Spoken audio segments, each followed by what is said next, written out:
విదేశాల్లో చదవాలనుకుంటున్నారా? అయితే విదేశ్ కన్సల్ట్ ని సంప్రదించండి.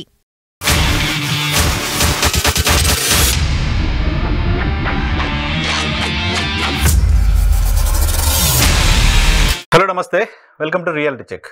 తెలుగు రాష్ట్రాలకు సంబంధించి తాజాగా ఎస్సీ వర్గీకరణ అంశానికి సంబంధించి చాలా పెద్ద చర్చ జరుగుతోంది. ఎస్సీ వర్గీకరణకు సుప్రీంకోర్టు అనుమతిస్తూ తీర్పు ఇచ్చిన నేపథ్యంలో వర్గీకరణ అమలు చేయడానికి సంబంధించి రెండు తెలుగు రాష్ట్రాలు కూడా ముందుకు వచ్చిన నేపథ్యంలో ఈ వర్గీకరణ ద్వారా మనకు జరిగే ప్రయోజనం ఏంటి అనేది మాదిగల్లోనూ, ఈ వర్గీకరణ కారణంగా మనకు అన్యాయం జరుగుతుందనే ఆందోళన మాలల్లోనూ ఉంది.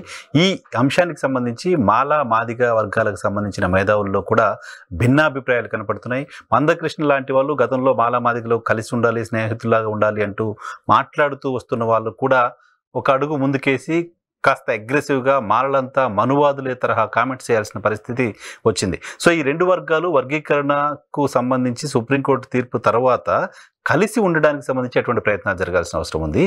ఒకరికి నష్టం ఇంకొకరికి లాభం కాదు, అందరికీ మంచి జరిగే లాంటిదే ఈ వర్గీకరణ అనేది చెప్పాల్సిన బాధ్యత ఎవరిపై ఉంది? ఆ బాధ్యత తీసుకోవాల్సిన వాళ్ళు తీసుకునే పరిస్థితిలో ఉన్నారా?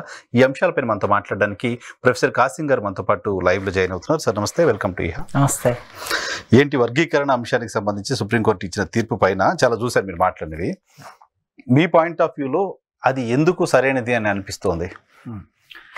అయితే వర్గీకరణకు సంబంధించి సుప్రీంకోర్టు చాలా స్పష్టమైన తీర్పు ఇచ్చింది. రాజ్యాంగ ధర్మాసనం తీర్పిచ్చింది.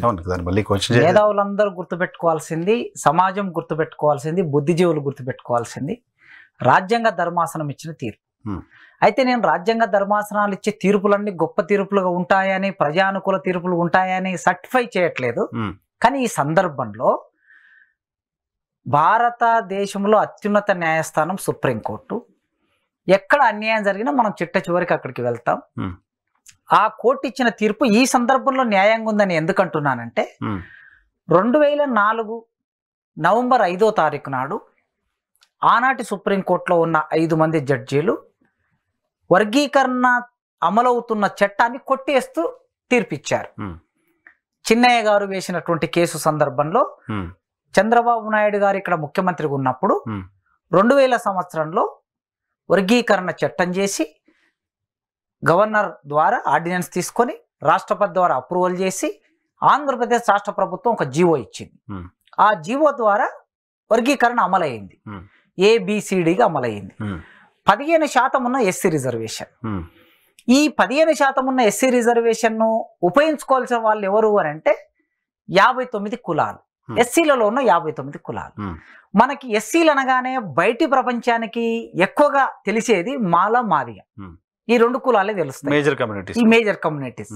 విషాదం ఏమిటంటే ఎస్సీలలో ఇంకా 57 కులాలు ఉన్నాయనేది ప్రధాన స్రవంతికి తెలియదు. ప్రధాన స్రవంతికి తెలియకపోవడంతో పాటు వాళ్ళెవరూ ప్రధాన స్రవంతికి రాలే ఇన్నాళ్ళు. అందుకోసం నాలాంటి వాళ్ళం మేము మాట్లాడుతున్నది ఏమిటంటే ఇది మాదిగల గొడవ కాదు. మాదిగలు ప్రధానంగా కనిపించవచ్చు కానీ 15% ఎస్సీ రిజర్వేషన్ అన్ని కులాలకి వారి వారి జనాభా దామాష ప్రకారం వర్గీకరణ జరగాలనేది సామాజిక న్యాయ డిమాండ్. ఈ సోషల్ జస్టిస్ జరగడం కోసం 1994లో మాదిగ దండోరా ఏర్పడింది. దానికి మందకృష్ణ గారు నాయకత్వం వహించారు.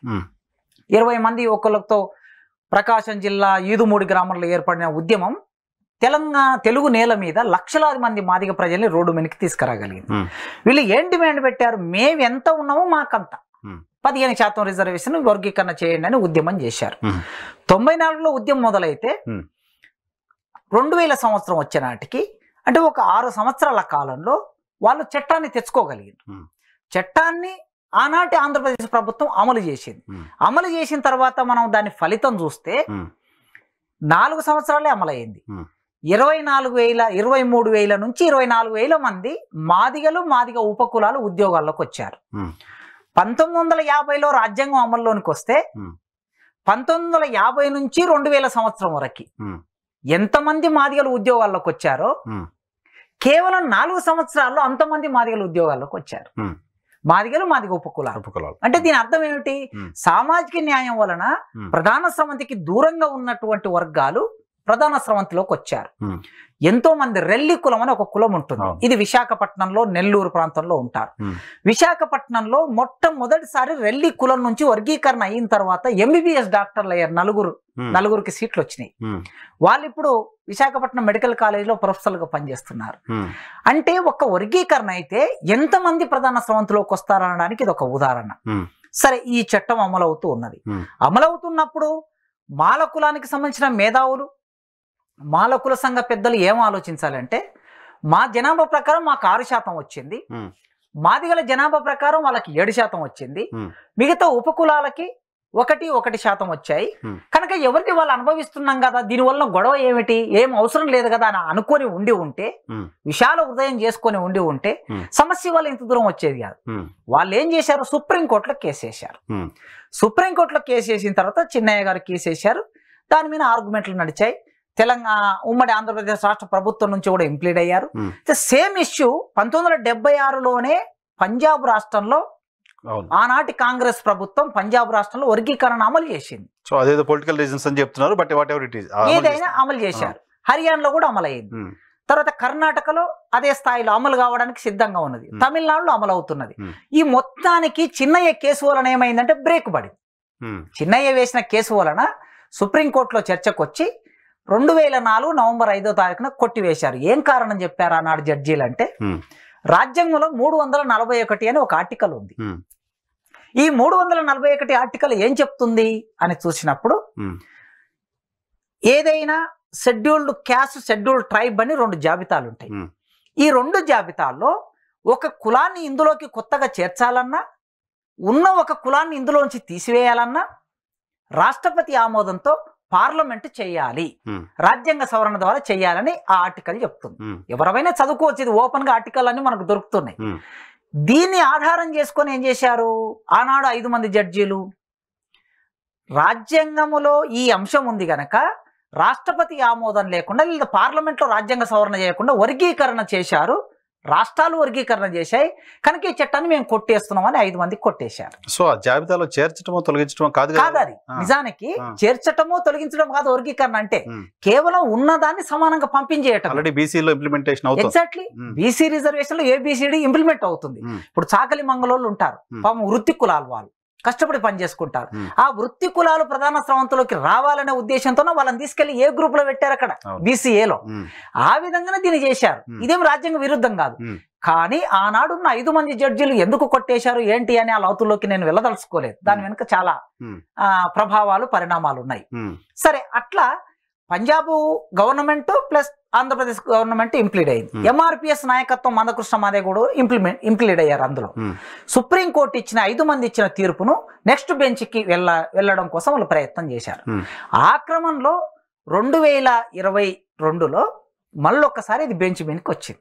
వచ్చిన తర్వాత 2022లో 5 మంది జడ్జీలు కలిసి 2024లో ఇచ్చినటువంటి జడ్జిమెంట్ తప్పు. ఎందుకు తప్పు అంటున్నామంటే 2004లో నవంబర్ 5వ తారీఖు నాడు ఇచ్చిన జడ్జిమెంట్ తప్పు. ఎందుకు తప్పు అంటున్నామంటే, ఒక కులాన్ని చేర్చడం గాని ఒక కులాన్ని తీసివేయడం గాని చెయ్యలేదు. ఇవి రాష్ట్రాలు వర్గీకరణ చేసి ఉన్న రిజర్వేషన్ ఫలాలని సమానంగా పంపిణీ చేయాలని మాత్రమే ఈ చట్టం చేశారు వాళ్ళు. ఇది ఎక్కడ కూడా 341 ఆర్టికల్కి విఘాతం కలిగించలేదని 5 మంది జడ్జీలు చెప్పారు. చెప్పి కొట్టేశారు దాన్ని. 2004లో వచ్చిన తీర్పును కొట్టేస్తూ వాళ్ళు ఏమన్నారంటే, ఆనాడు 5 మంది జడ్జీలే, మేము ఈనాడు 5 మంది జడ్జీలమే, ఇది సమానమైంది కనుక మా తీర్పు చెల్లదు, వాళ్ళ తీర్పు చెల్లని పరిస్థితి ఏర్పడుతుంది.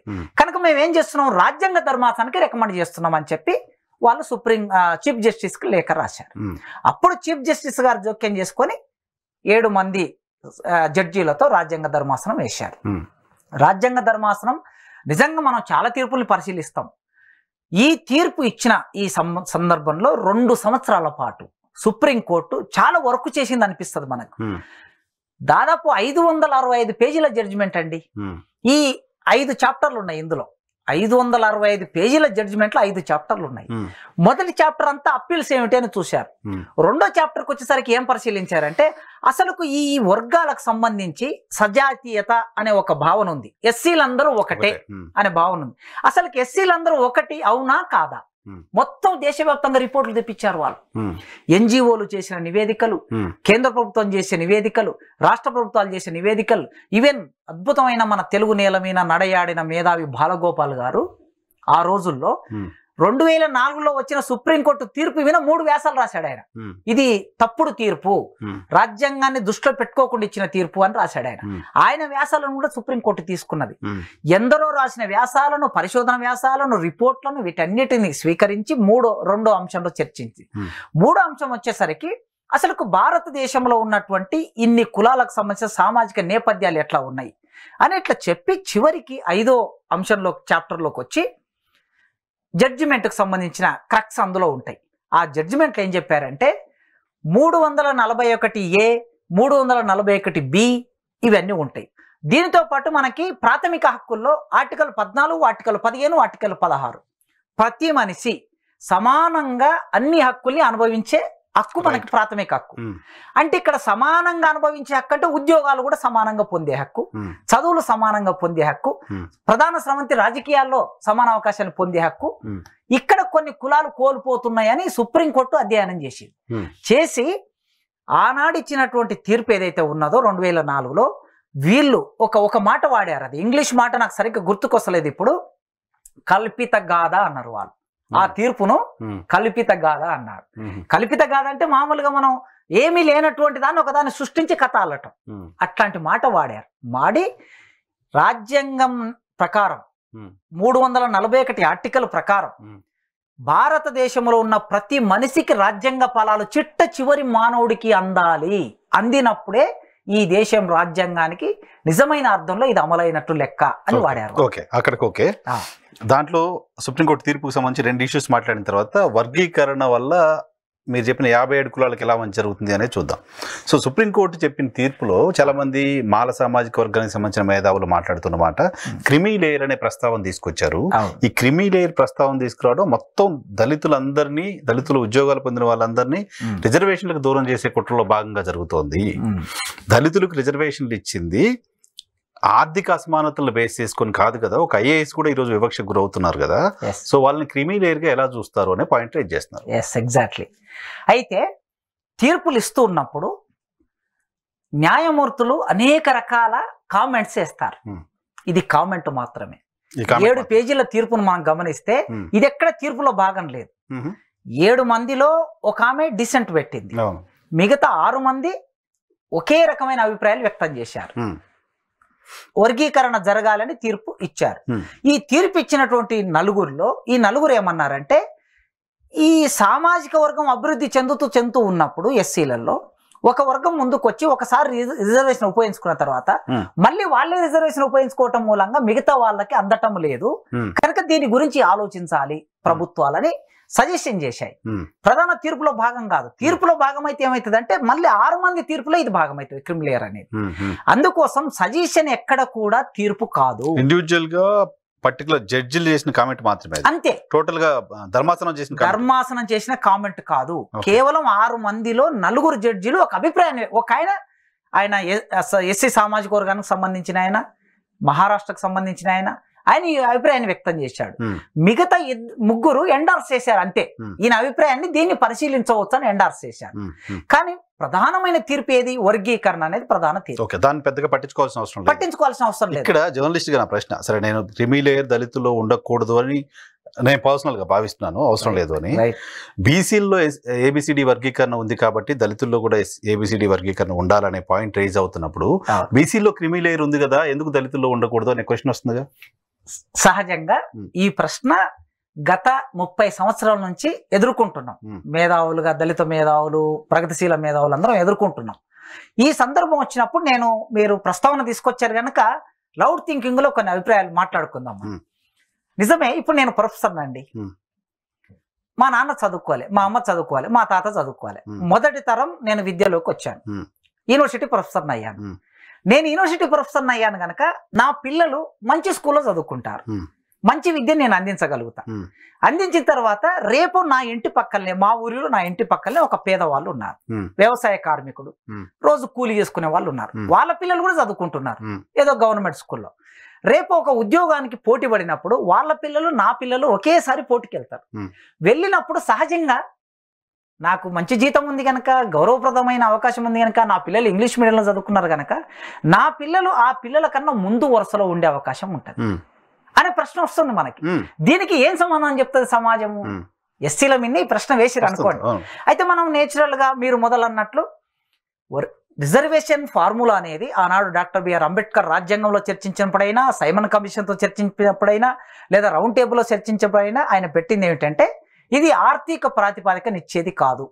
సామాజిక వివక్ష నుంచి మనుషులు బయటపడడం కోసం కొంత వెసులుబాటు ఉండాలి కనుక రిజర్వేషన్ ఉండాలి అనేది ఆయన వాదన.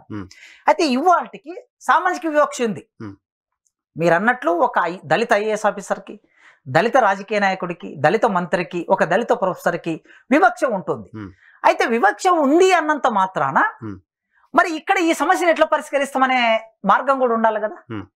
ఇప్పుడు నేను ప్రొఫెసర్ వివక్షను ఎదుర్కొంటున్నా, అక్కడ నా ఇంటి పక్క నుండి ఒక కూలి చేసే మనిషి కూడా వివక్షను ఎదుర్కొంటాడు. ఆయన గ్రామంలో ఎదుర్కొంటాడు, నేను పట్టణంలో ఎదుర్కొంటాను, నేను గ్రామంలో పోయినా కూడా ఎదుర్కొంటాను.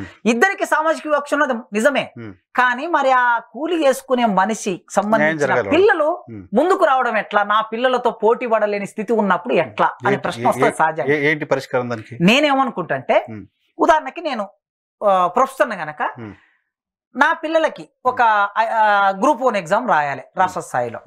గ్రూప్ 1 ఎగ్జామ్ ఎస్సీలలో 100 మార్కులకి 100 మార్కులు ఉన్నప్పుడు హైయెస్ట్ 90 మార్కులు వచ్చినాయి అనుకోండి, ఓపెన్ 90 మార్కులు వచ్చాయి. 90 మార్కులు వచ్చినోడికి ఉద్యోగం వస్తుంది. దాంట్లో బీసీలకి ఒక 80 మార్కులు వచ్చిన వాళ్ళకి వస్తుంది, ఎస్సీలకు 75 మార్కులు వచ్చిన వాళ్ళకి వస్తుంది. అంటే ఎస్సీ కట్ ఆఫ్ మార్క్ ఏముంది, 75 ఉంది. 75 ఎస్సీ కట్ ఆఫ్ మార్క్ ఉన్నప్పుడు నేనేమంటా అంటే, ప్రొఫెసర్గా నా పిల్లలకి 80 మార్కులు వస్తేనే ఆ ఉద్యోగానికి పర్మిట్ చేయాలి. అదే కూలి వాళ్ళు, పేదవాళ్ళు ఉన్నారు కదా, మొదటిసారి విద్యలోకి వచ్చిన కుటుంబాలు ఉంటాయి కదా, వాళ్ళకి 70-75 మార్కులు వచ్చినా కూడా వాళ్ళకి అలో చేయాలి. అంటే 80 మార్కులు అనే ఒక కట్ ఆఫ్ పెడితే అప్పుడు నేను ఎవరైతే ఉద్యోగస్తులు ఉన్నారో ఈ పిల్లల మధ్య పోటీ ఉంటుంది. ఈ కింది వర్గాల నుంచి వచ్చిన వాళ్ళకి 70 మార్కులని కట్ ఆఫ్ పెడితే ఆ 70 మార్కుల మధ్యన వీళ్ళకి పోటీ ఉంటుంది. అంటే ఇది అసలుకు మనం సాంకేతికంగా దీన్ని చేయడం సాధ్యమా అసాధ్యమా అనేటటువంటిది చర్చించవచ్చు మనం. ఎందుకంటే ఒక ఆలోచన పరంగా లౌడ్ థింకింగ్ కోసం అని చెప్పాను. అయితే ఎక్కడో ఒక దగ్గర పరిష్కారం మనం చూపించకపోతే, స్వచ్ఛందంగా నాకు కానీ నా పిల్లలకు కానీ భవిష్యత్తులో రిజర్వేషన్ వద్దు అని నిర్ణయం కూడా ఈ సామాజిక వర్గానికి సంబంధించిన తీసుకోవచ్చు కదా. రావాలి నిజంగా. అంటే స్వచ్ఛందంగా అట్లాంటి పరిస్థితి రావాలంటే సమాజంలో చాలా మార్పులు రావాలి. అది ఒకేసారి ఆ భావన రాకపోవచ్చు. మనం మెల్లగా ఎక్కడో ఒక దగ్గర ఒక ఆలోచన మొదలు పెడితే ఆ ఆలోచన నుంచి ఇంకాస్త ముందుకెళ్ళడానికి, చైతన్యం రావడానికి ఒక చర్చ మొదలు పెట్టి ఒక అవేర్నెస్ తీసుకురావాలి. అవేర్నెస్ తీసుకొస్తే సహజంగా దాన్ని వదులుకునే అవకాశం కూడా ఉంటది. అయితే ఇప్పుడు మనం రాజకీయ వ్యవస్థలోకి వెళ్ళినాం అనుకోండి, ఇప్పుడు ఎట్లుంది అంటే, ఎంత ధనవంతుడైనా గడ్డం వివేక్ గారికి ఎస్సీ నియోజకవర్గమే ఇచ్చారు తప్ప జనరల్ నియోజకవర్గంలో పోటీ చేయొచ్చు కదా, ఆయన పోటీ చేయించవచ్చు కదా, పార్టీలు సీట్ ఇవ్వచ్చు కదా. కడెం శ్రీహరి గారు పెద్ద నాయకుడు, ఇప్పటికి దాదాపు 40 ఏళ్ళు రాజకీయంలో ఉన్నారు. ఆయన ఒక ఓపెన్ నియోజకవర్గం సీట్ ఇచ్చి గెలిపించవచ్చు కదా, వాళ్ళు గెలవగలరు. వాళ్ళు అడగాలి, ఆ కెపాసిటీ ఉంది, వాళ్ళు అడగాలి, ఆ వాయిస్ ఉంది, సమాజంలో గుర్తింపు ఉంది, వాళ్ళు అడగాలి. అయితే అడిగినా కూడా రాజకీయ పార్టీలు ఏం చేస్తున్నాయి అంటే, నీకు నియోజకవర్గంలో ఎస్సీ నియోజకవర్గం అవకాశం ఉన్నప్పుడు ఓపెన్ నియోజకవర్గంలో నీకు ఎట్లా ఇస్తాము అనే ఒక చర్చ ముందుకు తీసుకొస్తారు వాళ్ళు. అందుకోసం వీళ్ళు ఇక్కడ రిజర్వ్డ్ నియోజకవర్గాలనే కొట్టుకునే పరిస్థితి ఏర్పడుతుంది. అంటే ఈ పరిస్థితి ఉంది కనుక ఒకేసారి మారదు. ఈ మార్పుకు కొంత ప్రాతిపాదికను రూపొందించి విస్తృతంగా చర్చ చేయాలి. ఈ చర్చ చేసే క్రమంలో రిజర్వేషన్లు పెంచాల్సిన అవసరం ఉంటుంది, భూముల మీద హక్కు రావాల్సిన అవసరం ఉంటుంది, ప్రకృతి వనరుల మీద హక్కు రావాల్సిన అవసరం ఉంటుంది, రాజకీయ విషయాల్లో వాళ్ళ యొక్క ప్రాతినిధ్యం పెరగవలసిన అవసరం ఉంటుంది. ఇవన్నీ పెరుగుతున్నప్పుడు మనం ముందుకెళ్ళొచ్చు. అయితే ప్రాథమికంగా ఎక్కడో ఒక దగ్గర ఆలోచన అయితే మొదలు కావాలి. అందుకే క్రీమ్ లేయర్ వద్దు అనే చర్చ ఎప్పుడైతే వస్తుందో, ఇప్పటికిప్పుడు నేను బేసిక్గా నేను ఏమంటా మీ ముందు కూర్చుంటే క్రీమ్ లేయర్ వద్దు అనే అంట. కానీ ఈ ప్రశ్న ఎప్పటికీ సమాజంలో నానుతూ ఉంటుంది. నానుతూ ఉన్న ప్రశ్నకి సమాధానం చెప్పలేకుండా ఎన్ని రోజులు మనం వాయిదా వేస్తాం? ఆ వాయిదా వేయకుండా ప్రత్యామ్నాయ మార్గాలను కూడా వెతకవలసిన బాధ్యత మన మీదే ఉంది అని నేను భావిస్తాను. కనుక ఇక్కడ సుప్రీంకోర్టు ఇచ్చిన ఆ సజెషన్ ను ప్రధాన తీర్పులో భాగం చేసి మొత్తం దేశంలో ఉన్నటువంటి మాయావతితో సహా రాజకీయ పార్టీలన్నీ వర్గీకరణ చేయాలనే భావనను పక్కదారి పట్టించడం కోసం, దాన్ని వెలుగులోకి రాకుండా ఉండడం కోసం భారత్ బంద్ పిలిపించి హల్చల్ చేసే ప్రయత్నం చేశారు. కొందరు మాల మేధావులు, వర్గీకరణ ఇష్టం లేనటువంటి మేధావులు కూడా కన్ఫ్యూజన్ దీన్ని ఆధారం చేసుకుని క్రియేట్ చేస్తున్నారు. ఎక్కడైనా ఇప్పుడు అందరూ చదువుకోవచ్చు కదా, ఓపెన్ గా జడ్జిమెంట్ పెట్టేశారు. 7 పేజీలు మాత్రం ప్రధాన జడ్జిమెంట్. ఈ 7 పేజీలు చదువుకుంటే సరిపోతుంది కదా, ప్రధాన తీర్పులో క్రిమిలేయర్ ఉందా లేదా తెలుస్తుంది కదా. భారతదేశంలో ఉండే ప్రభుత్వము, ప్రధానమంత్రితో సహా మంత్రి మండలి వాళ్ళందరూ కూడా ఇది ప్రధాన తీర్పులో భాగం కాదు, మేము ఎస్సీలలో క్రిమిలేయర్ ఉండాలని మేము అనుకోవటం లేదని కేంద్ర మంత్రి మండలి నుంచి ఒక ఆ విషయాలను బయటకు చెప్పే మంత్రి వచ్చి బయటకు వ్యక్తం చేశాడు కదా. కనుక సో క్రిమిలేయర్ ఆందోళన ఈ తీర్పుతో లింక్ చేసి చూడవలసిన అవసరం లేదు. వర్గీకరణకి క్రిమిలేయర్ కి సంబంధం లేదు. ఎగ్జాక్ట్లీ. ఓకే, నెక్స్ట్ పాయింట్కి వస్తే, ఈ క్రిమిలేయర్ లో మనం రాష్ట్రాలు ఉమ్మడిగా ఉన్నప్పుడు కేసు వేసాము, రాష్ట్రాలు ఉమ్మడిగా ఉన్నప్పుడు అమలైంది. ఆ టైంలో చాలా మంది మాదిగలకి న్యాయం జరిగింది మీరు చెప్పిన దాని ప్రకారం. తెలంగాణ సపరేట్ అయిపోయిన తర్వాత 100 మంది దళితులు ఉన్నారు అనుకుంటే, జిల్లాల్లో కొంచెం ఆ జిల్లాలో అటు ఇటు ఎక్కువ ఉండొచ్చు. ఓవరాల్గా యావరేజ్గా ప్రతి 100 మందిలో 70 మంది వరకు మాదిగ ఉపకులాలు ఉన్నారు అనేది తెలంగాణకు సంబంధించిన లెక్క. మీరు యాక్సెప్ట్ చేస్తారు లేదు, నేను ఎక్కడో చదివింది విన్నది. సో 70 మంది మాదిగలే ఉన్నప్పుడు మీరు 6% 7% మాదిగలకి వర్గీకరణలో పెట్టినప్పుడు ఎలా మిగతా వాళ్ళ షేర్ కంటే ఎక్కువ వదిలేసుకుంటున్నారు కదా. 15% ఉన్నారు, 100లో 70 మంది వీళ్ళే ఉన్నారు.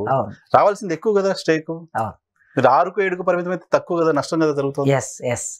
మాదిగ మేధావుల్లో కొందరు ఈ గందరగోళాన్ని క్రియేట్ చేస్తున్నారు. గందరగోళం ఇది చెప్తాను నేను మీకు. ఈ గందరగోళాన్ని క్రియేట్ చేస్తున్నారు. వర్గీకరణకు వ్యతిరేకంగా ఏ వాదన అయితే వస్తుందో ఆ వాదనకి బలం చేకూర్చడం కోసం కొందరు మాదిగ మేధావులు ఇది మాట్లాడుతున్నారు. నేను వింటూ ఉన్నా చాలా చోట్ల. మీకు చెప్తాను, మనకి 2011లో సెన్సెస్ ఉన్నాయి ఇప్పటికిప్పుడు. ఆ 2011 లెక్కల ప్రకారం తెలంగాణ ప్రాంతంలో మాదిగలు 30 లక్షలు, మాలలు 14 లక్షలు. అంటే మాలలు సగం ఉన్నారు మాదిగల్లో. ఓకే, సమగ్ర కుటుంబ సర్వే జరిగింది మనకు 14-15లో తెలంగాణ గవర్నమెంట్ తీసినటువంటి సమగ్ర కుటుంబ సర్వే ప్రకారం సింగిల్ మాదిగ కమ్యూనిటీ చెప్తున్నా, ఉపకులాలు కాకుండా సింగిల్ మాదిగ కమ్యూనిటీ 29 లక్షలు ఉన్నట్లు వాళ్ళు లెక్కలు చూపించారు. మాలలు 14.5 అంటే 14,50,000 అట్లున్నట్లు వాళ్ళు చూపించారు. ఓకే, మీరన్నట్లు మాదిగలు తెలంగాణ నేల మీద మెజార్టీ, తెలంగాణ రాష్ట్రంలో మెజార్టీగా ఉన్నారు. అంత మాత్రాన మెజార్టీగా ఉన్నాం గనక మొత్తం రిజర్వేషన్ మేమే అనుభవిస్తామని అనట్లేదు. నేను ఏమంటున్నా అంటే, మరి రిజర్వేషన్ ఫలాలు మాదిగలే ఎక్కువ పొందినప్పుడు మాలలకు నష్టం జరుగుతుంది కదా, ఉపకులాలకు కూడా నష్టం జరుగుతుంది కదా. మరి మాలలకు ఎందుకు నష్టం జరగాలి? ఇక్కడ మాలలు ఏమనాలి, మేము తక్కువ జనాభా ఉన్నా మీరు ఎక్కువ జనాభా ఉండి మీరే ఎక్కువ అనుభవిస్తున్నారు కనుక మీకు వర్గీకరణ ఎందుకు అనేటటువంటి ఆర్గ్యుమెంట్ ముందుకు వస్తుంది. ఎక్కువ మంది ఉన్నాం కనుక ఎక్కువ ఫలాలు పొందుతున్నాం కనుక సామాజిక న్యాయం జరగొద్దు అనేటటువంటిది నిజం కాదు కదా. సామాజిక న్యాయం జరగాలని కోరుకుంటున్నాం. మాదిగలు ఎక్కువ శాతం ఉన్నప్పుడు ఆ శాతం ప్రకారం వస్తుంది, 7% రాదు. వర్గీకరణ చట్టము 2000 సంవత్సరంలో వచ్చిన చట్టము, ఆనాడు జరిగిన లెక్కల ప్రకారం వచ్చినటువంటి చట్టం, జనాభా లెక్కల ప్రకారం, ఉమ్మడి రాష్ట్రంలో ఉన్నటువంటి జనాభా ప్రకారం 1%, 6%, 7%, 1% ఇట్లా ఇచ్చుకుంటూ వెళ్ళారు. ఆ చట్టము కొట్టివేయబడింది సుప్రీంకోర్టులో మొన్న ఇచ్చిన తీర్పు. రాష్ట్రాలు కొత్త చట్టం చేయాలి, కొత్త చట్టం చేయాలంటే ఏ సెన్సెస్ ని బేస్ చేసుకుని చేయాలి? ఖచ్చితంగా వాళ్ళు 3 విషయాలు ప్రస్తావన చేశారు తీర్పులో చాలా స్పష్టంగా. రాష్ట్రాలు 341 ఆర్టికల్ ప్రకారం రాష్ట్రాలే వర్గీకరణ చేసుకోవచ్చు, ఎలాంటి రాజ్యాంగ ఆటంకం లేదు అన్నారు మొదటి. రెండోది, ఈ రాష్ట్రాలు వర్గీకరణ చేసి చిట్ట చివరి మానవుడికి లాభం చేకూర్చాలి అన్నారు. మూడోది, ఈ వర్గీకరణ సక్రమంగా చేయాలంటే జనాభా లెక్కలు సేకరించాలి. నాలుగోది, వాళ్ళ సామాజిక ఆర్థిక రాజకీయ నేపథ్యాన్ని అధ్యయనం చేయాలి అన్నారు. అన్నప్పుడు ఈ 3 పనులని రాష్ట్ర ప్రభుత్వాలు చేయాలి. ఎట్లా చేయాలి? ఒక కమిషన్ వేసి చేయాలి. ఆనాడు రామచంద్రరాజు కమిషన్ వేశారు, తర్వాత కాంగ్రెస్ ప్రభుత్వం ఉషా మెహ్రా కమిషన్ వేశారు. ఆ కమిషన్ ఏం పని చేస్తుంది? ఈ అధ్యయనం చేస్తుంది. ఇట్లా అధ్యయనం చేసినప్పుడు తెలంగాణ రాష్ట్ర జనాభాలో మాదిగలు ఎంత % ఉన్నారో అంత % వాళ్ళకి తగినట్లు రావాలి. సో అప్పుడు 15లో వాళ్ళకి 9%, 10% ఖచ్చితంగా నేను అనుకుంటా 10% మాదిగలకు తక్కువ రాదు. 10% మాదిగలకు వస్తుంది. మిగతా 3% ఎంత శాతం మాలలకు వస్తుంది. ఆ మిగిలినటువంటిది ఉపకులాలకు వస్తుంది ఎవరి జనాభా ప్రకారం. ఉపకులాలు అత్యధికంగా 1,00,000 జనాభా దాటి ఉన్నటువంటి ఉపకులాలు రెండే నాకు తెలిసి. ఒకటి బుడగ జంగం 1,20,000 మంది ఉన్నారు పాత జనాభా లెక్కల ప్రకారం. రెండవది మాల సబ్ క్యాస్ట్ గా ఉంటారు. మనకి ఆదిలాబాద్ జిల్లాలో ఎక్కువ మంది ఉంటారు, కొద్దిగా ఖమ్మంలో కొన్ని చోట్ల ఆదిలాబాద్లో వాళ్ళు నేతకాని కులం ఎక్కువ జనం 1,00,000 దాటి ఉంటుంది. ఈ 2 కులాలే 1,00,000 దాటి ఉంటాయి. మిగతా కులాలన్నీ 2011 లెక్కల ప్రకారమైన, సమగ్ర కుటుంబ సర్వే లెక్కల ప్రకారమైన, కేంద్ర ప్రభుత్వం చేసిన లెక్కల ప్రకారమైన 2,000, 3,000, 500, 15,000, 20,000, మ్యాక్సిమం 40,000 వరకు ఉన్నారు. వేల సంఖ్యలో ఉన్నారు ఉపకులాలని. వాళ్ళ జనాభా దామాష ప్రకారం వాళ్ళకు రావాల్సిందే ఖచ్చితంగా. అందుకోసమే సామాజిక న్యాయం అంటే ఒక చోట మేము ఎక్కువ ఉన్నాం కనుక ఎక్కువ మేము అనుభవిస్తాం, మిగతా వాళ్ళకి అక్కర్లేదు అనే భావన అవసరం లేదు. అయితే ఒక నిజం చెప్తాం మీకు నేను. ఏఈ పోస్టులు ఉంటాయి మనకి. తెలంగాణ గవర్నమెంట్ వచ్చిన తర్వాత ఏఈ పోస్టులు ఫిలప్ చేశారు. ఏఈ పోస్టులు 100 పోస్టులు ఫిలప్ చేస్తే 70 పోస్టులు మాల సామాజిక వర్గానికి వెళ్ళినాయి. తెలంగాణ రాష్ట్రంలో చెప్తున్నాను మీకు నేను. 70 పోస్టులు, కేవలం 30 పోస్టులు మాత్రమే మాదిగలకు వచ్చినాయి. మరి దీన్ని ఏమందాం? తెలంగాణ రాష్ట్రంలో మాదిగలే ఎక్కువ ఉన్నారు. మరి మాదిగలు ఎక్కువ ఉన్నప్పుడు 70 పోస్టులు కదా మాదిగలకు రావాల్సింది, 30 పోస్టులు ఎట్లా వస్తాయి? అంటే ఇక్కడ జనాభా ఎక్కువ ఉండడం తక్కువ ఉండడం కాదు, మొదట ఎవరు చదువుకున్నారు, వేగంగా ఎవరు అందుకున్నారు అవకాశాలు అనేది ప్రశ్న. జనాభా ఎక్కువ ఉన్నమాట నిజమే, కానీ మాదిగలకి హిస్టారికల్ గా సోషలాజికల్ గా ఒక వృత్తి ఉంది. ఏమి వృత్తి అది? చెప్పులు కుట్టే వృత్తి ఉంది. ఈ చెప్పులు కుట్టే వృత్తి ఉండటం మూలంగా దాని చుట్టూ కేంద్రీకరించబడ్డారు వీళ్ళు. మనకు సమాజంలో తోలు పరిశ్రమతో సంబంధం లేకుండా ఏ ఉత్పత్తి జరగదు. గ్రామంలో వ్యవసాయం జరగాలంటే చెప్పులు, ప్రతి కుటుంబానికి చెప్పులు కుట్టించేటటువంటి అవకాశం మాదిగలకే ఉంటుంది. అందుకోసమే వీళ్ళు దీన్ని వదిలేసి చదువులోకి వెళ్ళలేకపోయారు. ఆ చైతన్యం కూడా లేదు. అదే మాలల వృత్తి ఏమిటి? తెలంగాణ ప్రాంతంలో గ్రామాల్లో కావలికారు పని చేస్తారు. కావలికారు అంటే ఎంఆర్ఓ దగ్గర, దొర దగ్గర ఉంటారు వీళ్ళు. దొర దగ్గర, ఎంఆర్ఓ దగ్గర ఉన్నప్పుడు ఎంఆర్ఓ పిల్లలు ఏం చేస్తున్నారు, దొరల పిల్లలు ఏం చేస్తున్నారు, ఒక చైతన్యం వస్తుంది వాళ్ళకి. సహజంగా తమ పిల్లల్ని కూడా చదివించుకోవాలనే ఆలోచన కలుగుతుంది. ఈ ఆలోచనతో వాళ్ళు ఏం చేశారు, ముందు చదువుకున్నారు. నిజానికి ఇక్కడ ఉద్యోగాల్లో మాలలు ఎక్కువ ఉన్నారంటే మాలలు తప్పు చేశారని నేను అనుకోవటం లేదు. వాళ్ళు ముందు చదువుకున్నారు, వాళ్ళకు ముందు ఉద్యోగాలు వెనకబడి ఉన్నారు, అందుకోలేకపోయారు. చిన్న పాజ్ తీసుకుంటే ఇది ఇప్పుడు ఆంధ్రప్రదేశ్ కి వర్తిస్తే ఆంధ్రప్రదేశ్ లో మాదిగలకి న్యాయం జరిగినట్టు అక్కడ కూడా అక్కడ వాళ్ళ పర్సెంటేజ్ తక్కువ కదా. వర్గీకరణ ఆంధ్రప్రదేశ్ లో మాదిగలకి న్యాయం చేస్తుందా? అది కూడా చెప్తాను నేను. 2011 జనాభా లెక్కల ప్రకారం అక్కడ 50 లక్షల మాలలు ఉంటే 55 లక్షలు మాదిగలు ఉన్నారు. తేడా ఎంత? 5 లక్షలు. అక్కడ ఏం చేశారంటే ఈ మాదిగలు తక్కువ ఉన్నారు అనే ఒక ఊహాజనితమైన సుప్రీంకోర్టు అన్నట్లు 2024 తీర్పు సుప్రీంకోర్టు అన్నట్లు ఇదేదో కల్పిత గాథ లెక్క క్రియేట్ చేశారు. కల్పిత గాథ కాదు, కేవలం 5 లక్షల జనాభా తక్కువ ఉండటం అనేది ఒక చిన్న ఫిగర్. అది ఆంధ్రప్రదేశ్ లో మాదిగలు తక్కువ ఏమీ లేరు. ఇప్పుడు జనాభా లెక్కలు తీస్తే, ఇప్పుడు జనాభా లెక్కలు మళ్ళీ మనం ఈ 2021 జనాభా లెక్కలు వస్తే నిజంగా ఆ ఫిగర్ ఎట్లుంటుందో చూడు. ఎంత ఉంటుంది ఆంధ్రప్రదేశ్ లో మాదిగల జనాభా? ఖచ్చితంగా నేను అనుకోవడం మాలలకి మాదిగలకి 3 నుంచి 4.5 లక్షల తేడా ఉంటుంది అంతే, అంతకన్నా ఎక్కువ తేడా ఉండదు. 2011 సెన్సెస్ మీరు చెప్తుంది 5 లక్షల తేడా ఉంది. 11 సెన్సెస్ వాళ్ళకి వీళ్ళకి 5 లక్షలే. అంటే మరి 5 లక్షల తేడా ఉన్నటువంటి తక్కువ ఉన్నట్లు కాదు కదా. ఇప్పుడు తెలంగాణలో ఏముంది, 30 లక్షల మాదిగలు ఉంటే 14 లక్షల మాలలు ఉన్నారు. అంటే 50% తేడా ఉంది. అక్కడ ఎంత శాతం? 5% తేడా. సో అక్కడ కూడా న్యాయం జరుగుతుంది. అంతే, ఖచ్చితంగా న్యాయం జరుగుతుంది. ఇక్కడ ఎక్కువ ఉన్న మాదిగలే తక్కువ ఉపాధి అవకాశాలు పొందారు. ఇప్పుడు మీకు ఉదాహరణ చెప్తా. మొన్న ఎంపీ సీట్లే ఉన్నాయి రాజకీయ పరంగా. కాంగ్రెస్ పార్టీ ఎంపీలు ఎవరైనా మాదిగలకు ఇచ్చిందా? ఇయ్యలేదు. అంటే అన్యాయం జరిగినట్లే కదా. మరి మాదిగలు ఎక్కువ ఉన్నప్పుడు మాదిగలకు ఎక్కువ ఇవ్వాలి కదా. ఎమ్మెల్యే సీట్లు ఉన్నాయి, ఎమ్మెల్యేలు ఏమన్నా మాదిగలకు ఎక్కువ ఇచ్చారా? ఇయ్యలే. ఇచ్చినా కూడా ఓడిపోయే సీట్లు మాదిగలకు ఇచ్చి గెలిచే సీట్లు మాలాలు తీసుకున్నారు. కాంగ్రెస్ పార్టీ గెలిచినటువంటి వాళ్ళు మీరు చూడండి, గడ్డం వివేక్ గెలిచారు చెన్నూరు నుంచి, గడ్డం వినోద్ గెలిచారు బెల్లంపల్లి నుంచి. ఇద్దరు అక్కడి నుంచే గెలిచారు.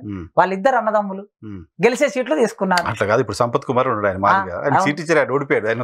చెప్తున్నా, ఓడిపోవడానికి అవకాశం ఉన్నటువంటి సీట్లు ఏవైతే ఉన్నాయో వాటిని అక్కడ ఈ పార్టీ, కాంగ్రెస్ పార్టీ, ఈ పార్టీ, ఆ పార్టీ అని కాదు, ఏ పార్టీ అయినా చెప్తున్నా నేను. అదే మీరు ఆంధ్రప్రదేశ్ తీసుకోండి, ఈసారి 4 సీట్లు ఎక్కువ మాదిగలకు వచ్చినాయి. అక్కడ గతంతో పోల్చుకుంటే 4 సీట్లు ఎక్కువ వచ్చినాయి చంద్రబాబు నాయుడు గారు ఇచ్చారు. అందుకే రాజకీయ వ్యవస్థలో ఇట్లుంది. మెజార్టీ జనాభా ఉన్నా కూడా వీళ్ళు ఏమయ్యారు, తక్కువగా ఉన్నారు అవకాశాలు. మీకు ఉద్యోగాలు చెప్పాను నేను, సింపుల్ ఒక ఉద్యోగం చెప్పాను, ఏది ఏఈ ఉద్యోగం. మరి మెజార్టీ జనాభా ఉన్నది. ఈ డిస్క్రిమినేషన్, ఈ గ్యాప్ ఆంధ్రప్రదేశ్ లో మాలా మాదిగల మధ్య కూడా ఉందా? ఎక్కువ ఉంది. ఇంకా తెలంగాణ మీరు అన్నది కొన్ని విషయాల్లో మాదిగలు కొద్దిగా ముందుకొచ్చారు కొన్ని జిల్లాల్లో. వరంగల్ జిల్లాలో చర్చి వచ్చిన చోట అయితే ఇక్కడ కూడా తేడా ఎట్లా కనిపిస్తుంది అంటే, చర్చి వచ్చిన చోట ఒక 100 సంవత్సరాల కిందట ఎవరైతే క్రైస్తవంలోకి వెళ్ళారో, క్రైస్తవంలోకి వెళ్ళినటువంటి కుటుంబాలు చదువుకున్నారు. వరంగల్ జిల్లాలో మాదిగలు ఎక్కువ ఉంటారు. అన్ని అవకాశాల్లో డాక్టర్లుగా రకరకాల వ్యవస్థల్లో వాళ్ళు ముందు వరుసలో ఉంటారు. మళ్ళీ మహబూబ్ నగర్ జిల్లాకి పోతే వెనక వరుసలో ఉంటారు. జిల్లాను బట్టి వేరియేషన్ ఉంది. మహబూబ్ నగర్ లో ఎక్కువ మాదిగలు. ఒక్క నాగర్ కర్నూలు నియోజకవర్గంలోనే అక్కడ సింగిల్ అంటే మొత్తం ఆంధ్రప్రదేశ్ లో 2 ఉమ్మడి రాష్ట్రంలో చూసుకుంటే మెజార్టీ జనాభా ఉన్నటువంటి నియోజకవర్గం అది మాదిగలు. అందుకోసమే ఎక్కువ మంది మాదిగలు ఉన్న చోటనే తక్కువ అవకాశాలు పొందుతున్నారు. మీరు ఉస్మాన్ యూనివర్సిటీలకు ఇచ్చారండి. కేసీఆర్ గారు 10 సంవత్సరాలు పరిపాలించారు. ఎన్ని వీసీ పోస్టులు మాదిగలకు ఇచ్చారు? మెజార్టీ జనాభా. లింబాద్రి గారు ఏంటి మాదిగనా? మాల. ఓకే. అంటే హైయర్ ఎడ్యుకేషన్ ఆయన చైర్మన్, అంతకుముందు వైస్ చైర్మన్ గా ఆయనకు అవకాశం ఉన్నది. వైస్ ఛాన్సలర్ గా కూడా పనిచేశారు. వైస్ ఛాన్సలర్ చేయలేదు, ఓఎస్డీ గా పనిచేశారు. చెప్తాం మీకు ఆ లెక్కలు. ఓఎస్డీ గా పనిచేశారు ఆయన ఫస్ట్ తెలంగాణ యూనివర్సిటీ రిజిస్టర్ గా పనిచేశారు. అక్కడ నుంచి మళ్ళీ ఓయూకి వచ్చి ఓఎస్డీ టు వైస్ ఛాన్సలర్ పనిచేశారు. తర్వాత వైస్ చైర్మన్ గా ఇక్కడికి వచ్చారు. తర్వాత చైర్మన్ అయ్యారు. లింబాద్రి గారు మాకు చాలా గౌరవనీయమైనటువంటి ప్రొఫెసర్. ఆయన పట్ల మాకు రెస్పెక్ట్ ఉంది. అంటే సందర్భం వచ్చింది కనుక చెప్తున్నాం. అట్లే ఉస్మాన్ యూనివర్సిటీలో 100 years కంప్లీట్ అయింది. ఉస్మాన్ యూనివర్సిటీ 107 సంవత్సరాలు యూనివర్సిటీ పెట్టి 107 సంవత్సరాల్లో ఒక్క మాదిగ కూడా రిజిస్టర్ కాలేదండి. ఒక్క మాదిగ కూడా ఓఎస్డీ కాలేదండి. ఇప్పటికీ 3 మాల సామాజిక వర్గం నుంచి రిజిస్టర్లు అయ్యారు. Professor Beena madam, professor Suresh Kumar garu, ఇప్పుడు ప్రొఫెసర్ లక్ష్మీనారాయణ గారు. ఓఎస్డీలు లింబాద్రి గారు, కృష్ణారావు గారు ఓఎస్డీలుగా పనిచేశారు. అంతకన్నా ముందు ఇంకొక ప్రొఫెసర్, ఆయన కూడా మాల సామాజిక వర్గానికి సంబంధించిన ఆయన. 3 ఓఎస్డీలుగా పనిచేశారు. నిజానికి మాలా మాదిగలకి ఇద్దరికి కూడా అన్యాయం జరుగుతుంది కదా. ఇద్దరికి కూడా జరుగుతుంది కదా. సో ఇద్దరికి కూడా అన్యాయం జరుగుతున్నప్పుడు రాజ్యాధికారం వైపు వెళ్ళి మొత్తం షేర్ తీసుకునే ప్రయత్నం, అటువంటి ఎఫర్ట్, అక్కడ ఎనర్జీ పెట్టకుండా మన రిజర్వేషన్లు, మన వర్గీకరణ, దీనికోసం ఈ 30 సంవత్సరాల ఎఫర్ట్ కనుక రాజ్యాధికారం కోసం పెట్టుంటే ఇంకెక్కువ ఫలితాలు వచ్చిండే. నిజమే. అయితే రాజ్యాధికారం అనేది అల్టిమేట్ గోల్. కానీ ఉన్న అవకాశాలని, ఉన్న రాజ్యాంగం ఇచ్చిన రిజర్వేషన్ సమానంగా పంచుకోవద్దని అయితే లేదు కదా. అందుకే నేను మొదలు చెప్పాను మీకు, ఎప్పుడైతే 2094లో ఉద్యమం మొదలైంది, 2000 సంవత్సరంలో జీవో వచ్చింది. జీవో వచ్చినప్పుడు మాల సామాజిక వర్గానికి సంబంధించిన మేధావులందరూ వచ్చి అంగీకరించి మేము ఒప్పుకుంటున్నామండి అని అంటే ఆ రోజుతో పరిష్కారం అయిపోయేది కదా. ఈ 30 ఏళ్ళు, ఈ 20 ఏళ్ళు, 2000 నుంచి చూసుకున్న 20 years, ఈ 20 years కాలంలో అన్న మనకు సేవ్ అయ్యేది కదా. మరి సేవ్ కాకుండా ఎవరు విఘాతం కలిగిస్తున్నట్లు? ఎందుకు మరి మాల మేధావులకి, మాల కమ్యూనిటీకి సంబంధించిన మేధావులకి ఈ విషయం అర్థం కావట్లేదు? నేను అందుకే చాలా సందర్భాల్లో ఈ నెల రోజుల నుంచి నేను అప్పీల్ చేస్తున్నా. వాళ్ళ పట్ల విత్ రెస్పెక్ట్ తో అప్పీల్ చేస్తున్నా. నేను గొప్ప గొప్ప మేధావులు ఉన్నారు, వాళ్ళ చేత మేము ప్రభావితం అయ్యాం. కత్తి పద్మారావు గారు తెలుగు నేల మీద దళిత ఉద్యమానికి పునాది వేసిన వాడు. దళిత మహాసభ నిర్మాణం చేసి దానికి నాయకత్వం వహించి కమ్మలకు వ్యతిరేకంగా హోరావరి పోరాటం చేశారు. ఆ రాష్ట్రంలో నువ్వు చంపుతామంటే కూడా చంపండి, నా ప్రజల కోసం నేను చావడానికైనా సిద్ధంగా ఉన్నా అని చెప్పేసి కారంచేడు ఉద్యమంలో, నిజానికి కారంచేడులో మాదిగలు చనిపోయారు. 7 మంది మాదిగలను చంపేశారు. ఆ రోజు 7 మంది మాదిగలను చంపేస్తే దళిత మహాసభ పెట్టి దానికి నాయకత్వం వహించింది కత్తి పద్మారావు గారు, బొజ్జె తారకం గారు. వాళ్ళిద్దరు మాదిగలు, మాలలు అయినా మాదిగల కోసం, దళితుల కోసం పోరాటం చేశారు. ఆ గౌరవం మాకున్నది వాళ్ళ పట్ల. అదే విధంగా ఆయన కేసు పెట్టి జైల్లో పెడితే కూడా ఆయన జైలుకైనా వెళ్ళాడు తప్ప ఎక్కడ కూడా రాజీ పడలేదు. ఎవరు? కత్తి పద్మారావు గారు. తెలుగు నేల మీద అపురూపమైన మేధావి, సాహిత్యంలో, సమాజంలో, అన్నిట్లలో. అట్లాంటి మేధావి ఇప్పుడు ఉన్నారు. ఆయన నేను రిక్వెస్ట్ చేస్తున్నాను, సార్ మీరు ఒక్కసారి బయటకు వచ్చి అనవసరంగా రాజ్యాధికారం వైపు వెళ్లకుండా, ఇది మన మధ్యన విభేదాన్ని సృష్టిస్తున్నది, ఇది ఒక గోడను పెట్టింది, మనం ఐక్యం అవుదామని చెప్పి మీరు ఒక స్టేట్మెంట్ ఇవ్వండి సార్ అని అడుగుతున్నా నేను. అట్లే మాట్లాడుతున్నారు. గంట చక్రపాణి గారు ఉన్నారు. గంట చక్రపాణి గారు బయటకు వచ్చి వర్గీకరణ సపోర్ట్ చేయమని అడుగుతున్నా నేను. సపోర్ట్ చేయకుండా ఈ తీర్పులో ఇది ఉంది, ఆ తీర్పులో అది ఉంది అని చెప్పేసి దాన్ని సంక్లిష్టం చేసేసి లేనిపోని సమస్య సృష్టించకుండా గంట చక్రపాణి గారు, మల్లెపల్లి లక్ష్మయ్య గారు, తర్వాత కాకి మాధవరావు గారు, ఉమ్. వారంటే చాలా గౌరవం. అవును. ఎన్నో భూములు మంచి కలెక్టర్ గా ఉన్నప్పుడు దళితులకి భూములు పంపించేశారు ఆయన. ఎన్నో ఇండ్లు కట్టించారు, ఎంతో మందికి ఉద్యోగాలు పెట్టించారు, చీఫ్ సెక్రటరీగా పనిచేశారు. గౌరవం ఉంది ఆయన పట్ల. కాకి మాధవరావు గారు. తర్వాత ఆకునూరు మురళి గారు, ఆయన కేసీఆర్ కు వ్యతిరేకంగా 2-3 ఏళ్ళు తిరిగాడు. ఇప్పుడు ఎందుకు మౌనంగా ఉండడం ఎందుకు? ఇప్పుడు మీరు కూడా ఇనిషియల్ రిమార్క్స్ లో చెప్పింది అదే. వీళ్ళిద్దరి మధ్య వారుగా, వీళ్ళిద్దరి మధ్య కొట్లాటగా దాన్ని చూపించే ప్రయత్నం నేచురల్ గా మిగతా రెస్ట్ ఆఫ్ సొసైటీ నుంచి జరుగుతుంది. ఎగ్జాక్ట్లీ. ఎందుకంటే కలిసి ఉంచొద్దు, వెళ్ళిన విడగొట్టాలనే ప్రయత్నం చేస్తున్న వాళ్ళు రకరకాల ప్రయోజనాలు ఆశించి చేసే వాళ్ళు ఉంటారు. బట్ కలపగలిగిన వాళ్ళు, వీళ్ళిద్దరికి సంబంధించి కూర్చోబెట్టి మాట్లాడగలిగిన వాళ్ళు 2 సామాజిక వర్గాలకు సంబంధించిన మేధావులు ఉన్నారు. వాళ్ళని కలిపే ప్రయత్నం ఎవరు చేస్తారు, ఎప్పుడు చేయాలి, ఎందుకు జరగట్లేదు? ఇప్పుడు నేను అప్పీల్ చేస్తున్నా మీ ఛానల్ ద్వారా, నేను అప్పీల్ చేస్తున్నా కదా, వాళ్ళు కూడా వచ్చి ఎస్ పలానా ప్రొఫెసర్ కాసిం చెప్పిన అప్పీల్ కు మేము అంగీకరిస్తున్నాం, కలిసి మనం ప్రెస్ మీట్ పెడదామని రమ్మానండి బయటికి. వస్తే ఈ సమాజం మధ్యన ఉండి అడ్డు కూడా పోతుంది కదా. అట్లా మీరు స్టూడియోలో అప్పీల్ చేయడం ఓకే, బట్ వాళ్ళు చాలా పెద్దవాళ్ళు, చాలా రెస్పెక్టెడ్ పర్సనాలిటీ సొసైటీలో. ఫిజికల్ గా మందకృష్ణ గారు లాంటి వాళ్ళు ఒక అప్పీల్ చేసి ఉద్యమానికి నాయకత్వం వహించిన ఆయన కదా, అప్పీల్ చేయడము, వెళ్ళి కలవడము, వాళ్ళకి సంబంధించి ఈ వర్గాల్లో జరుగుతున్నాయని చెప్పే ప్రయత్నం చేయడము, ఆ ఇనిషియేషన్ ఉండాలి కదా. అంటే మందకృష్ణ గారు తీర్పు వచ్చిన తర్వాత ఆయన పైగా మాలలంతా మనువాదులే అని మాట్లాడారు. ఆయన ఇంకా గ్యాప్ పెంచిందిగా.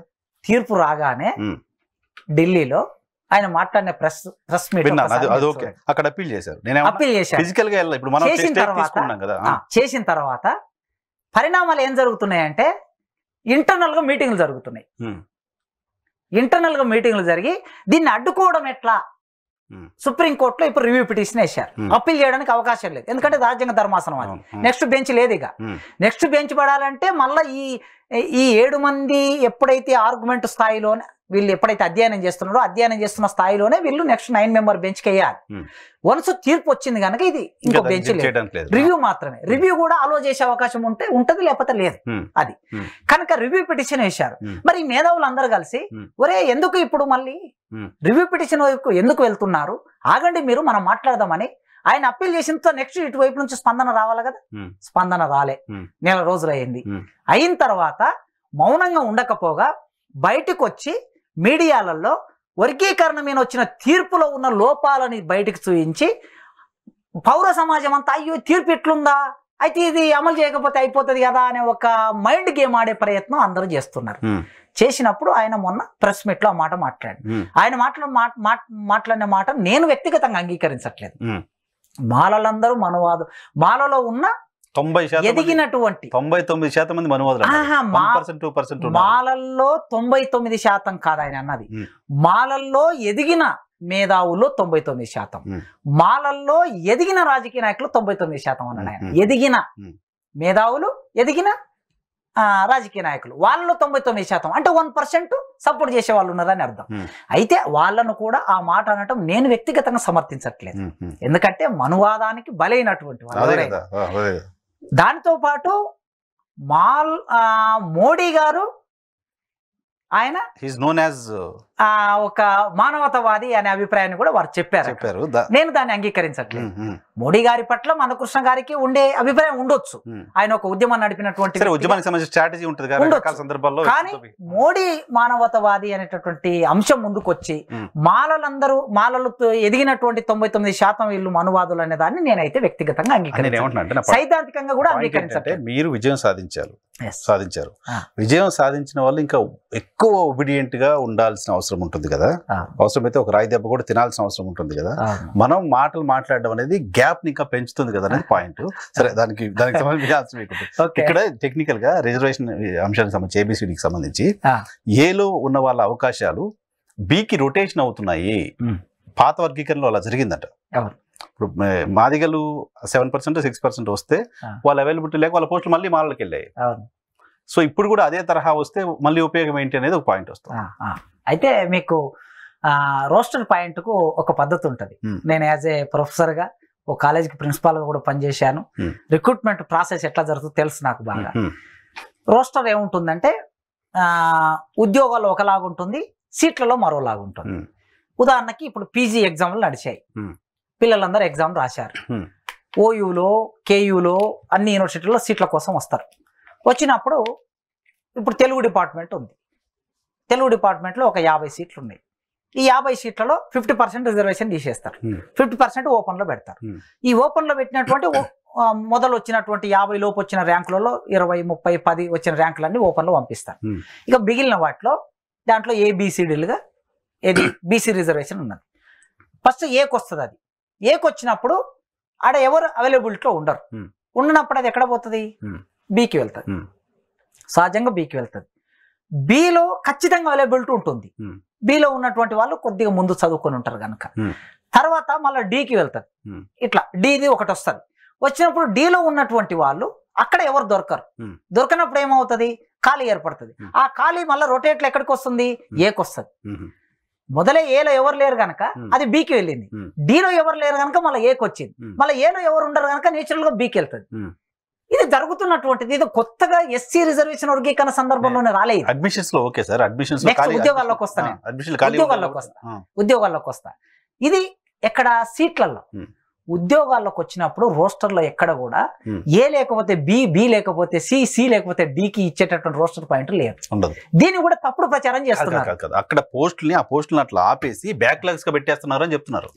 ఎస్ రూల్ ఏమిటంటే ఒక గ్రూప్ లో ఒక సమూహానికి సంబంధించిన రిజర్వేషన్ లో ఆ తగిన వ్యక్తి లేకపోతే 3 సార్లు అడ్వర్టైజ్మెంట్ చేయాలనేది రూల్. 3 సార్లు అడ్వర్టైజ్మెంట్ చేస్తారు. 3 సార్లు అయిన తర్వాత కూడా ఎవరు రాకపోతే అది నెక్స్ట్ ఏమవుతుంది? నెక్స్ట్ గ్రూప్ లోకి వెళ్ళిపోతుంది. అదే జరుగుతున్నటువంటిది. మరి అది నష్టమే కదా. ఇది ఎట్లా నష్టం అవుతుంది? ఇప్పుడు దీనికి ఆల్టర్నేటివ్ ఏమిటి? పోని ఇది నష్టం ఉందనుకోండి, రేపు అయినా ABCD చేస్తారు. ABCD కాకపోతే EFGH చేస్తారు అనుకుందాం. EFGH చేసినా కూడా ఏలో ఎవరు లేకపోతే నెక్స్ట్ బీకే కదా వచ్చేది. ఆ పోస్ట్ ఆపండి, మళ్ళీ నోటిఫికేషన్ ఇచ్చేవారు కాపండి. అందుకే 3 సార్లు నోటిఫై చేస్తారు. మీరు చెప్తున్న దాని ప్రకారం 100 పోస్టులు ఉంటే 70 మాలలకు పోయి 30 మా దగ్గరికి వచ్చినాయి అంటారు. అంటే ఎందుకు వచ్చినాయి? వాళ్ళు చదువుకున్న వాళ్ళు లేరు కాబట్టి. అంతే. నెక్స్ట్ నోటిఫికేషన్ రెడీ అవుతారేమో. వాళ్ళ స్టేక్ వాళ్ళ షేర్ వాళ్ళకు ఉండాలి కదా. ఇప్పుడు చేయాల్సింది చట్టం నిజంగా రాజ్యాంగబద్ధంగా చేయాల్సినటువంటిది. ప్రభుత్వమే దాని పట్ల ఒక దృష్టి పెట్టి నిజంగా ఏ రాష్ట్రానికి ఆ రాష్ట్రం చేసుకోవచ్చు. ఇదేం రాజ్యాంగం సంబంధించిన అంశం కాదు. మన తెలంగాణ రాష్ట్ర ప్రభుత్వమే అసెంబ్లీలో ఒక చట్టం చేసి ఏ గ్రూపులోనైనా సరే అవైలబిలిటీ లేకపోతే ఆ గ్రూప్ వాళ్ళు 10 ఏళ్ళు అయినా సరే, 5 ఏళ్ళు అయినా సరే, 10 ఏళ్ళు అయినా సరే ఎందుకు ఇందులో అవైలబిలిటీ లేదు అనేది మనం దృష్టి పెట్టి అందులో 10వ తరగతి చదువుకున్నవాడు ఎవరైనా ఉన్నాడు అనుకో, ఇచ్చిన ఉద్యోగం డిగ్రీకి సంబంధించింది అనుకోండి, ఆ 10వ తరగతి చదువుకున్న వాళ్ళందరినీ సమీకరించి ప్రభుత్వమే దగ్గరుండి ఫైనాన్స్ చేసి మంచి కాలేజీలో చేర్పించి వాళ్ళని చదివించాలి. డిగ్రీ ఎన్నేళ్ళు? 3 ఏళ్ళే కదా డిగ్రీ చదివేది. అయిపోతుంది. ఆ వచ్చిన తర్వాత ఈ ఉద్యోగాన్ని వాళ్ళకి ఇవ్వాలి. అయితే దీనికి ఒక కొత్త చట్టం చేయాలి. ఇప్పుడు ఉన్నటువంటి అలా చేయకపోతే, దాని గురించి మీరు స్ట్రెస్ చేయకపోతే, దాని గురించి ఫైట్ చేయకపోతే వర్గీకరణ జరిగే ఉపయోగం ఏంటి? ఖచ్చితంగా మళ్ళీ రొటేషన్ లో పోస్టులు అన్ని అక్కడికే పోతాయి కదా. అయితే ఇప్పుడు ఒక 4 సంవత్సరాల కాలంలో రొటేషన్ లో డి నుంచి ఏ నుంచి బికి వస్తే ఒక 500-1000 ఉద్యోగాలు మా దగ్గర ఎక్కువ పొందిండ్రు అని అనుకుందాం మనం కాసేపు. అది పొందారా లేదా లెక్కలు చేయాల్సాలి. ఒక్క 4 సంవత్సరాల కాలంలో ఒక 500-200 ఉద్యోగాలు ఎక్కువ పొందారని నీకు ఇంత బాధ అనిపిస్తే, ఇంత బాధ అని చర్చ చేస్తుంటే, మరి 1950లో రాజ్యాంగం అమల్లోనికి వస్తే 73 ఏళ్ళు అయింది రాజ్యాంగం అమల్లోనికి వచ్చి. ఇన్నేళ్ళు ఎన్ని ఉద్యోగాలు మాదిగలో దోచుకున్నారండి? నా పాయింట్, నేను మాదిగలకి నష్టం జరుగుతుంది కదా అంటున్నా నేను. ఇక్కడ మాదిగలకు నష్టం జరగడం కాదు, వాళ్ళు మామూలు అవతల వైపు జరుగుతున్న ఆర్గ్యుమెంట్ ఏంటంటే, నాకు రోస్టర్ పాయింట్ కి సంబంధించి నా ఆర్గ్యుమెంట్ ఏంటంటే, వాళ్ళకి 10% ఇప్పుడు తెలంగాణలో 10% మాదిగలకి కేటాయిస్తే ఆ ఉద్యోగాలు ఈ నోటిఫికేషన్ లో కాకపోతే నెక్స్ట్ నోటిఫికేషన్ లో అయినా వాళ్ళకి రావాలి కదా అని. ఇక్కడ మాదిగలకు నష్టం జరగదు. వాళ్ళు చేస్తున్న ఆర్గ్యుమెంట్ ఏమిటంటే, ఇప్పుడు రెల్లి ఏ గ్రూప్ లో ఎవరున్నారంటే సబ్ క్యాస్ట్ లకు పోవాలి కదా. రెల్లి కులం ఉంది. ఈ రెల్లి కులం ఉంటే రెల్లి కులం అవైలబిలిటీ లేకపోతే బి గ్రూప్ లో మాదిగలు ఉన్నారు కనుక ఇది బికి వస్తుంది. అంటే రెల్లి వాడిది మాదిగలకి వస్తుంది, మాదిగలది మాదిగలకి వస్తుంది. మళ్ళీ డి గ్రూప్ లో ఎవరు లేకపోతే అక్కడ నుంచి మళ్ళీ ఏకి వస్తుంది. ఏ గ్రూప్ లో మళ్ళీ ఎవరు ఉన్నాక మళ్ళీ 2 సార్లు మాదిగలు అదనక ప్రయోజనం పొందుతున్నారని ఇప్పుడు మాల మేధావులు చేస్తున్న ఆర్గ్యుమెంట్. పాత యాజ్ వెల్ మీరు ఈ 2 సామాజిక వర్గాలే కాదు కదా దళితులు అంటే. ఇంతకుముందు మనం ఎగ్జాక్ట్లీ నంబర్ చిన్నగా ఉండొచ్చు, వాళ్ళకి వాయిస్ లేకపోవచ్చు, వాళ్ళ వాయిస్ మనమే మాట్లాడాలి కదా. ఖచ్చితంగా మాట్లాడాలి. సో వాళ్ళకి న్యాయం జరగాలంటే ఈ రోస్టర్ పాయింట్ వాళ్ళకు నష్టం జరగకూడదు కదా. అందుకే ఇప్పుడు మన మధ్యన వచ్చిన చర్చ ఉన్నట్లు ఏ గ్రూప్ లో రెల్లి, డక్కలి, సింధు, మాస్టి, బైండ్ల ఇట్లాంటి కులాలన్నీ ఉన్నాయనుకోండి, మోచి ఇలాంటి కులాలన్నీ ఏలో పెట్టినట్లయితే ఆ ఏ గ్రూప్ లో వారికి కావలసిన అర్హతలు ఉన్న వ్యక్తి వచ్చే వరకు దాన్ని అట్లే ఆపి వాళ్ళను ప్రభుత్వమే, ఇప్పుడు సుప్రీంకోర్టు ఇచ్చిన తీర్పు కూడా అదే, అందరికి సమానన్యాయం జరగాలంటే వాళ్ళ మీద కాన్సన్ట్రేట్ చేసి అభివృద్ధి చేయండి అని చెప్పింది. ప్రభుత్వం అభివృద్ధి చేయడం పెద్ద కష్టం కాదు. ఇప్పుడు బైండ్లోళ్ళు డక్కలోళ్ళు ఎంతమంది ఉంటారండి? 1000, 1500, 2000, 30,000 ఉంటారు. 30,000 మందిలో ఎంతమంది చదువుకున్న వాళ్ళు అందరిని ఒక దగ్గర తీసుకొచ్చి అభివృద్ధి చేయడం పెద్ద కష్టం కాదు. అయితే ప్రభుత్వం ఎఫర్ట్ పెట్టాలి. పెట్టడానికి సంబంధించి ఇవన్నీ జరగాలంటే మొదలు అక్రాస్ ద టేబుల్ రాకి రావాలి. అక్రాస్ ద టేబుల్ దగ్గరికి వచ్చి అయ్యా ఇప్పుడు వర్గీకరణ మేము ఒప్పుకుంటున్నాం కానీ ఇదో ఇట్లా జరగాలి అని మాట్లాడాలి. కానీ వర్గీకరణను వ్యతిరేకిస్తూ దానికి అడ్డం పడుతూ దాన్ని కాకుండా చేస్తూ రకరకాల ప్రయత్నాలు చేసుకుంటా సాంకేతిక విషయాలను మాట్లాడటం అంటే ముందుకు పోతున్నారు. ఇక్కడ రకరకాల ప్రయత్నాలు జరుగుతుంటాయి. మీరు ఇటువైపు చూసి ఆగుతూ ఉంటే ఆగుతుంది. ముందుకు వెళ్లే ప్రయత్నమే చేయండి. తెలంగాణ గవర్నమెంట్ అసెంబ్లీలో రేవంత్ రెడ్డి గారు ఆల్రెడీ ఉన్న ఎగ్జిస్టింగ్ నోటిఫికేషన్ లో కూడా నేను రిజర్వేషన్ వర్గీకరణ అమలు చేస్తానని చెప్పారు. అది అసలు సాధ్యమయ్యే పనేనా? 2011 సెన్సెస్ ప్రకారం ఇప్పుడు అమలు చేస్తే నష్టం జరుగుతుంది అనేది ఒక పాయింట్. సకల జిల్లా సర్వే సందర్భంగా చేసింది బయట ఎక్కడ ప్రభుత్వం పెట్టలేదు. అసలు రాష్ట్ర ప్రభుత్వం బాధ్యత కాదు కదా లెక్క పెట్టడం. కాబట్టి రాష్ట్ర ప్రభుత్వం ఎక్కడ బయట పెట్టలేదు. ఇప్పుడు కేవలం ఎస్సీ ఎస్టీ జనాభా కోసం స్పెషల్ గా మళ్ళీ సెన్సెస్ చేయాల్సిన అవసరం ఏమైనా ఉందా ఈ చట్టం కోసం? రేవంత్ రెడ్డి గారు ఆ సుప్రీంకోర్టు తీర్పు ఇవ్వగానే చాలా వేగంగా అసెంబ్లీ నడుస్తుంది కనుక తీర్పు కాపీ బయటికి రాలే, ఇంకా అనుకూలంగా తీర్పు వచ్చింది అని బ్రేకింగ్ వస్తుంది. ఆయన అసెంబ్లీలో ఉన్నాడు, వెంటనే వచ్చి ప్రకటన చేశాడు. భారతదేశంలో వర్గీకరణ అమలు చేసే మొదటి రాష్ట్రం మేము అమలు చేస్తామని హామీ ఇస్తున్నాం. దాంతో పాటు ఇప్పుడు వచ్చిన అన్ని నోటిఫికేషన్స్ లో అవసరమైతే ఆర్డినెన్స్ తీసుకొచ్చి నేను అన్నిట్లలో ఈ మాదిగలకు న్యాయం జరిగేటట్టు చూస్తాను అని చెప్పి ఆయన ప్రకటన చేశాడు. ఆ ప్రకటనకు కట్టుబడి ఉండాలని నేను కోరుకుంటున్నా రేవంత్ రెడ్డి గారిని. అంటే ఇప్పుడు తీర్పు వచ్చి నెల అయింది, నెల దాటింది. ఇప్పటి వరకు దానికి సంబంధించినటువంటి ముందుకు వెళ్లే కార్యక్రమాలు ఏం జరగకపోవటం మూలంగా ఒకవైపు నియామకాలు జరగడానికి కావాల్సిన ప్రాతిపాదిక పబ్లిక్ సర్వీస్ కమిషన్ ముందుకెళ్ళిపోతుంది. మరి పబ్లిక్ సర్వీస్ కమిషన్ ముందుకెళ్ళిపోతున్నప్పుడు రేపు గ్రూప్ 1 ఇంటర్వ్యూలు పెట్టి ఉద్యోగాలు ఇచ్చారనుకోండి, వీళ్ళకి అన్యాయం జరుగుతుంది కదా. డిఎస్సి ఉంది, డిఎస్సి ఎగ్జామ్ జరిగిపోయింది, వాళ్ళకి అపాయింట్మెంట్స్ ఇచ్చారనుకోండి. డిఎస్సి అంటే దాదాపు 7,000 పోస్టులు అంటే చాలా పెద్ద రిక్రూట్మెంట్. అది అక్కడ అన్యాయం జరుగుతుంది కదా మాదిగలకి.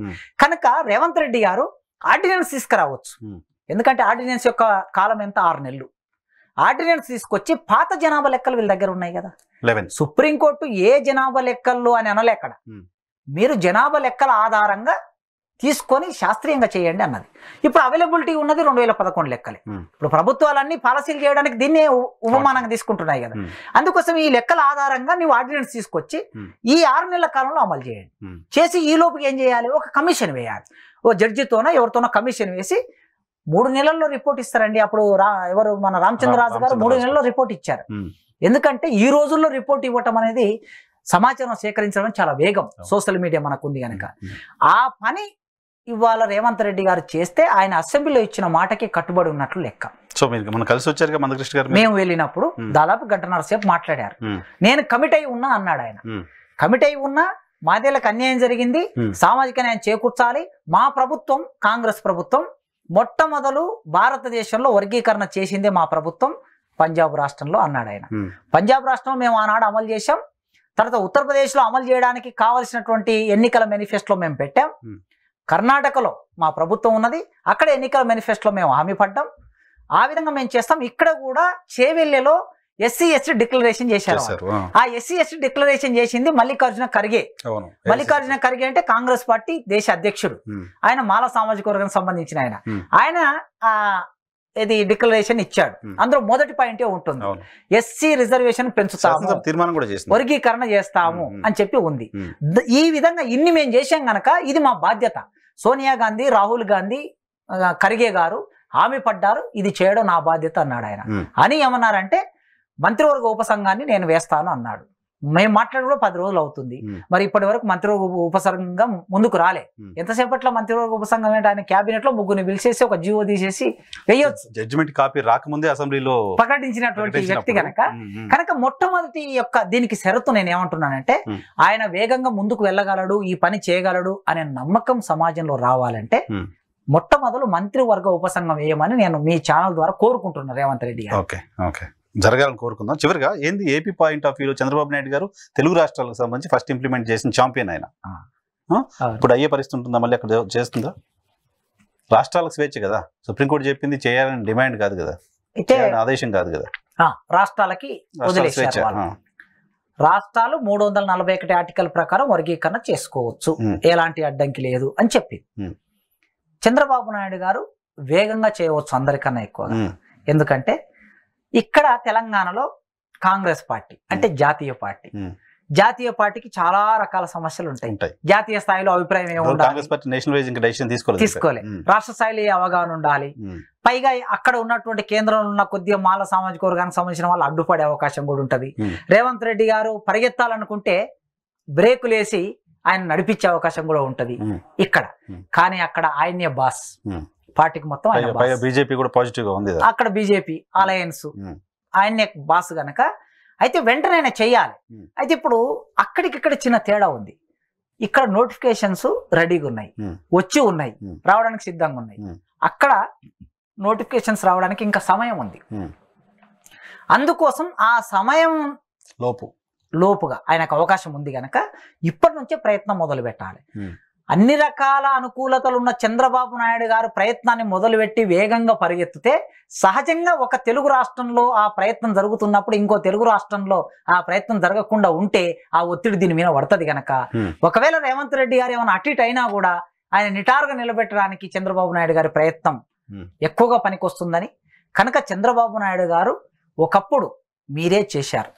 ఎన్ని భిన్నాభిప్రాయాలన్నా ఉండొచ్చు చంద్రబాబు నాయుడు గారి విన, ఎస్సీ రిజర్వేషన్ వర్గీకరణ అనేటటువంటిది అది ఉనికిలో ఉండి అది ఇలా చర్చనీయాంశం అయ్యి సుప్రీంకోర్టు తీర్పు ఇచ్చిందంటే తెలుగు రాష్ట్రాల పాయింట్ ఆఫ్ వ్యూలో ఆయన ఆ రోజు ఆయన చేశాడు గనకనే ఇవాళ అది చర్చనీయాంశంగా. పిల్లిమేడ్లో గంట ఎవరు కడతారో చూద్దాం. Thank you very much sir. ఇది ప్రొఫెసర్ కాసిం గారితో స్పెషల్ రియాలిటీ చెక్ ఎపిసోడ్లో మళ్ళీ కలుద్దాం.